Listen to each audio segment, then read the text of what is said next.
Welcome to Star Watch Now, your front row seat to all the hottest gossip, drama, and breaking news from the world of entertainment. If it's trending, shocking, or star-studded, we're covering it. Stay tuned. You won't want to miss what's coming next. That night was never meant to become a story. There was no announcement, no countdown, no carefully framed photo waiting to go live at midnight. Just a studio door that stayed closed a little longer than usual. Lights that remained on past the hour when most birthdays fade into polite messages and routine celebrations. And yet, by the next morning, something had shifted. Not because of what was confirmed, but because of what was quietly sensed. People began to ask the same question almost at the same time, across different screens, in different cities. Why was the studio active so late? Why was there no public celebration? And why did this birthday of all nights feel unusually still? Then came the detail that turned curiosity into collective pause. It was said that inside that room there was more than one presence. Not an entourage, not staff moving in and out, but a second voice, soft, familiar, unannounced. A voice that did not belong to the night unless it was invited. No one rushed to label it, no one could prove it. But once imagined, it was impossible to ignore. In an industry built on constant visibility, this silence felt louder than any headline. And that is where the story truly began, not with certainty, but with a feeling that refused to go away. Birthdays in the public eye usually follow a predictable rhythm. Messages arrive on schedule, curated images appear, gratitude is expressed, and the moment is shared until it dissolves into the next trending topic. But this night resisted that pattern. There were no celebratory updates, no casual glimpses offered to reassure the audience that everything was exactly as expected. Instead, there was absence. An absence when it appears where noise is the norm, becomes its own form of presence. Observers noticed the studio lights, still glowing long after midnight. They noted the timing, the restraint, the lack of explanation. It did not look like a performance prepared for release. It looked like a pause. For someone whose voice has always been closely tied to emotion and endurance, choosing to spend a birthday night in a recording space did not feel strange. Music has long been a place of refuge, a way of processing moments that words alone cannot carry. What made this night different was not where it was spent, but how quietly it unfolded. The conversation shifted when people began to mention that the sound inside the studio did not belong to a single person. Accounts varied, careful and incomplete. Some spoke of low singing, almost tentative, as if testing a feeling rather than chasing perfection. Others suggested it was not a song at all, but fragments of melody, repeated gently, searching for the right tone. There were also those who believed it was simply conversation, unhurried and contained, the kind that never aims to be overheard. No recordings surfaced, no clips were shared, and that absence of proof became strangely powerful. It forced everyone to slow down. Instead of reacting, many chose to listen to their own impressions. Instead of demanding answers, they began to reflect on context. What added another layer to the speculation was the name that quietly circulated alongside those whispers. Someone known not for spontaneous appearances, but for deliberate choices and carefully guarded boundaries. Someone whose presence, if true, would not have been accidental.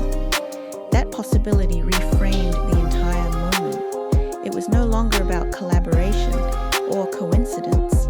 It became about intention, about why a person would choose to be in a private space at a personal hour without any professional obligation or public gain. Past interactions were revisited, not to build a case, but to understand a dynamic that had always been subtle. On screen, there had been ease without excess. Off-screen, interactions that felt measured, respectful, never inviting unnecessary attention. Seen in that light, the rumored studio night did not feel dramatic. It felt consistent. This is where the story separates itself from conventional rumours. It does not rely on shock or exposure. It survives on restraint. There is no attempt to define the nature of the relationship, no push to turn ambiguity into declaration. Instead, the focus remains on the human element. A birthday is not a contractual obligation.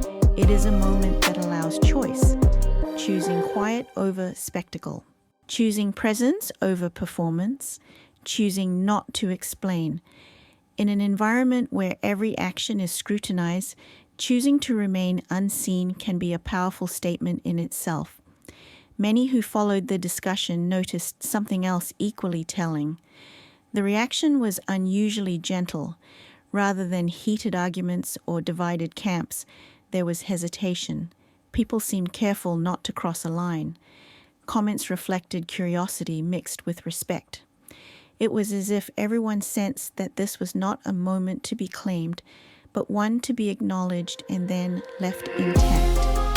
That collective restraint revealed a deeper connection between public figures and their audience. It showed an understanding that not every meaningful experience needs to be translated into content. Some moments draw their strength precisely from being incomplete. As the day moved on, nothing was clarified. No statement arrived to confirm or deny. The studio lights went dark. The schedules resumed. On the surface, everything returned to normal. Yet the feeling remained. Not because something extraordinary had been proven, but because something ordinary had been allowed to exist quietly. In a world that rewards constant disclosure, that choice resonated. It reminded people that authenticity does not always announce itself. Sometimes it appears briefly, leaves no trace, and still manages to stay with us. Perhaps the reason this story spread so quickly is because it touched something familiar. Most people know the value of a night that belongs only to those inside it. A conversation that does not need witnesses. A shared silence that feels more honest than any declaration. Whether there was music, conversation, or simply the comfort of company, the meaning does not depend on confirmation. It lives in the idea that even highly visible lives still seek moments untouched by expectation. And that understanding, more than any rumor, is what made this birthday night feel real. If you stayed until the end of this story, thank you for giving your time and attention to a moment that asked for reflection rather than judgment. Stories like this remind us that behind every headline are people navigating their own choices, often away from the spotlight. If you enjoy thoughtful updates that look beyond the surface and explore the quieter layers of public moments, we invite you to support our work. Subscribe to Update X24H to stay connected with stories that value nuance, respect, and authenticity. Your presence helps us continue sharing perspectives that do not rush to conclusions, but instead leave space for understanding. Thank you for listening, and we look forward to having you with us again on the next story.